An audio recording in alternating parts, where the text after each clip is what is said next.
ఎవరు చెప్పు ఎల్లమ్మ తల్లి అని చెప్పి వెంటబడి నరుకుదామని ప్రయత్నిస్తూ ఉంటే పారిపోయి పరశురాముడికి భయపడి ఏ కులస్తుడు ఎల్లమ్మని తన దగ్గర దాసపెట్టుకోకపోతే నా మాదిగ జాతి బిడ్డల లందల వచ్చి జాక్కున్నది ఎల్లమ్మ.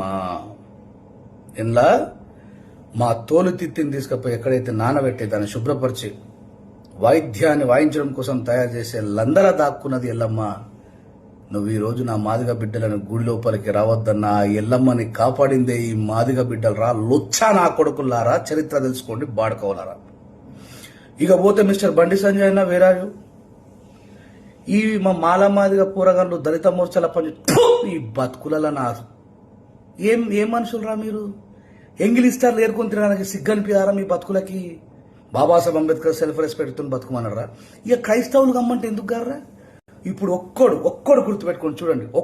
నా బీజేపీడైనా, ఆర్ఎస్ఎస్ డైనా, విశ్వ హిందూ పరిషత్తుడైనా, బజరంగ్ దళుడైనా ఈ మాదిగ బిడ్డల కోసం అండగా నిలబడి మనమందరం హిందువులం ఒకటే కదా, గడప లోపల హిందువులం, గడప దాటితే బంధువులం, కులం అనేది కేవలం ఇంట్లోనే, బయట మనమందరం హిందువులం అని మాట్లాడుతున్నాం.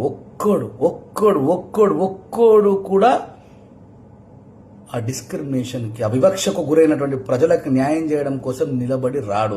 ఎందుకంటే వాళ్ళంతా అంతర్గతంగా ఒక్కటే. ఇప్పుడు చెప్పాలా హిందూ బంధువులారా, మీ నోట్లో క్యారెట్లు పెట్టుకున్నారా, లంజా కొడుకులారా, లంబడి కొడుకులారా, నా లౌడలా కేసు అయితే కానీ నీ అమ్మ ఏడిపోయినరా. ఇప్పుడు మీరు ఏడిపోయినరా, మాట్లాడరు, ఒక్కడు కూడా మాట్లాడరు. కొడక మేము లేని మీ బలం ఏడ నిలబడతారా?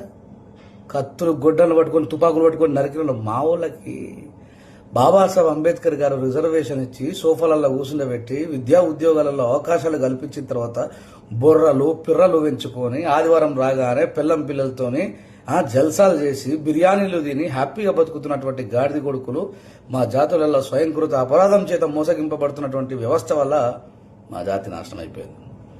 ఇప్పుడు క్రైస్తవులు గమ్మంటే ఎందుకు రారు? ఇక్కడైనా ఏ క్రైస్తవుడైనా నువ్వు చర్చికి ఎందుకు వచ్చినవురా, నువ్వు మాదిగోడు అని చెప్పేసి నెట్టేయంగా చూసారా? ఏ ముస్లిం సహోదరుడైనా తుమ్ కోనా తుమ్ దళిత తుమ్ మసీద్కి ఊపర్ నయా అని చెప్పి అన్నాడా? ఇప్పుడు మాట్లాడరు. మేము మాట్లాడితే మీకు గుద్దలో మడుతుంది. ఇప్పటికన్నా బుద్ధి తెచ్చుకోండి, తిరుగుబాటు చేయడం నేర్చుకోండి. చెప్తున్నా, మనం కలిసి ఉంటేనే బలం.